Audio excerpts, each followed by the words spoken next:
Alright, so welcome back to the Homestyle Gourmet Butchers YouTube.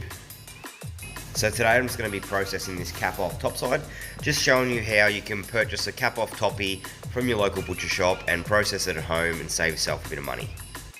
We'll just start by taking it out of its packet and then just patting it dry with either paper towel or a cheesecloth or a towel, whatever you've got available at home.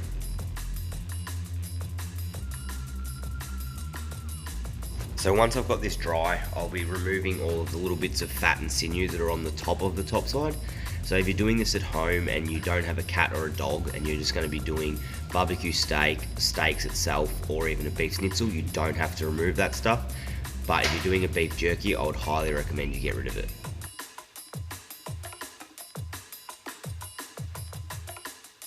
I'll just start by removing underneath the bottom here.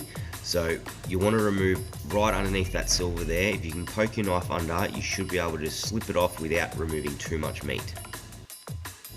If you're not real confident with the way you're going to handle the knife, I'd recommend just taking little pieces at a time and don't go too fast, don't rush yourself.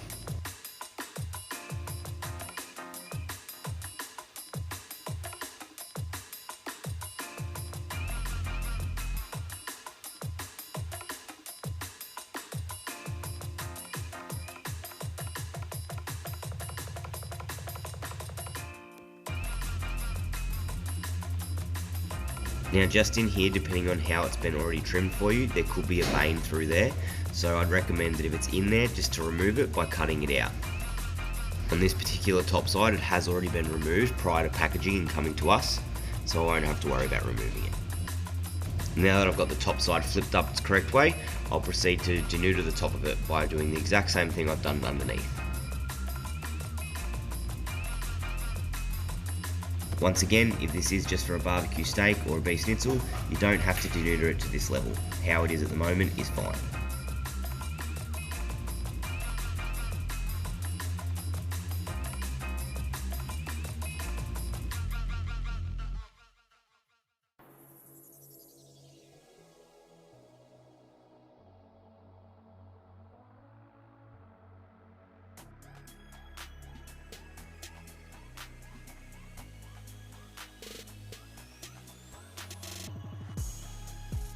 So now when it comes to slicing it, I prefer to have it so that my left hand will hold my steaks. You can have it the way it is sitting now, depending on whether you're left or right-handed.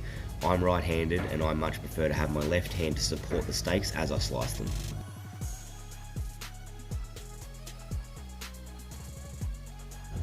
If you want to process it and get some diced beef as well, you can take a face cut off just about here, rather than slicing steaks from the get-go.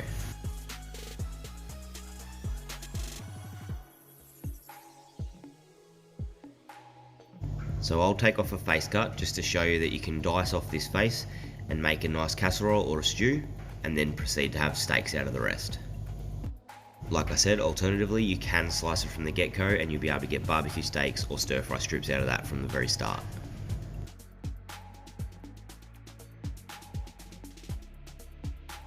As you're slicing, use your non-dominant hand to support the falling away steaks.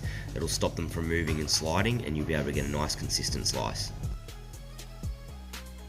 Just a safety tip, while slicing, don't put too much pressure with your non-dominant hand.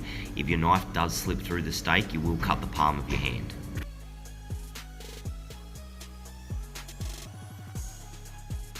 The key here would be, if you are new to slicing a topside or you're doing this at home, just take your time, there's no race, and just make sure that you go nice and slow to keep those steaks even.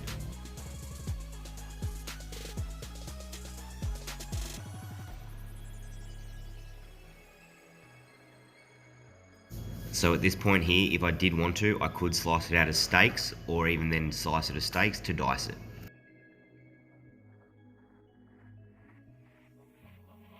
If you do end up cutting some a bit thicker than the others, if they are going to be for a beef schnitzel, it won't matter too much, as you can bash them out with a mallet.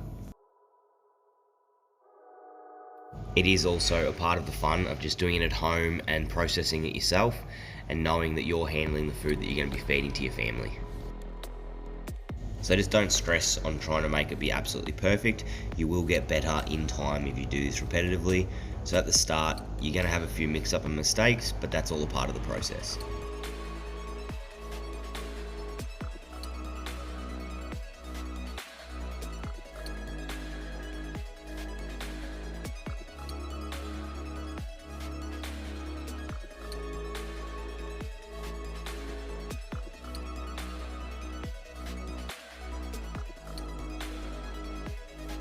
Once again, these topsides are a really good way to save a bit of money at home.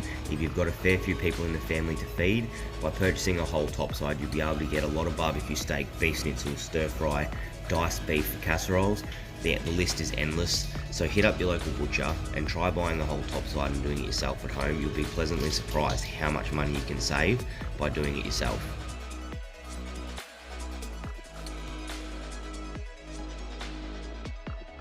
If you want to get the optimum amount of steaks out of it for barbecue steak, then just nick off the sides here, it'll help stabilise it and you continue on slicing.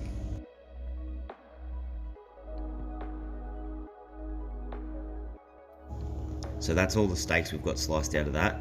You'll be able to see that you do get quite a large steak out of it, so you can cut them in half. It does go a very long way.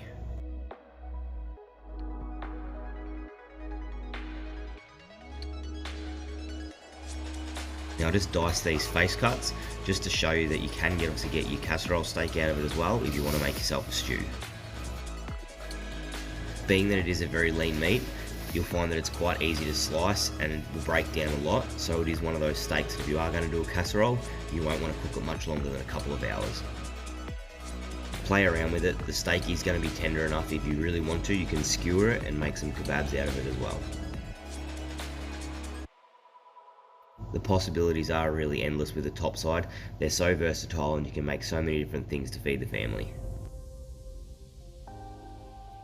You can see the thickness of this face cut here. I could have sliced that at the start instead of taking that off for diced beef.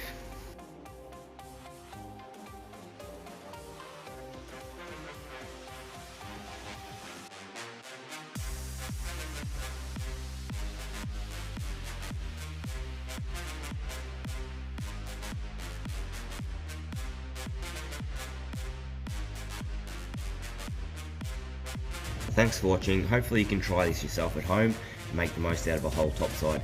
Don't forget to subscribe, like and share, and hit that bell so you get more notifications.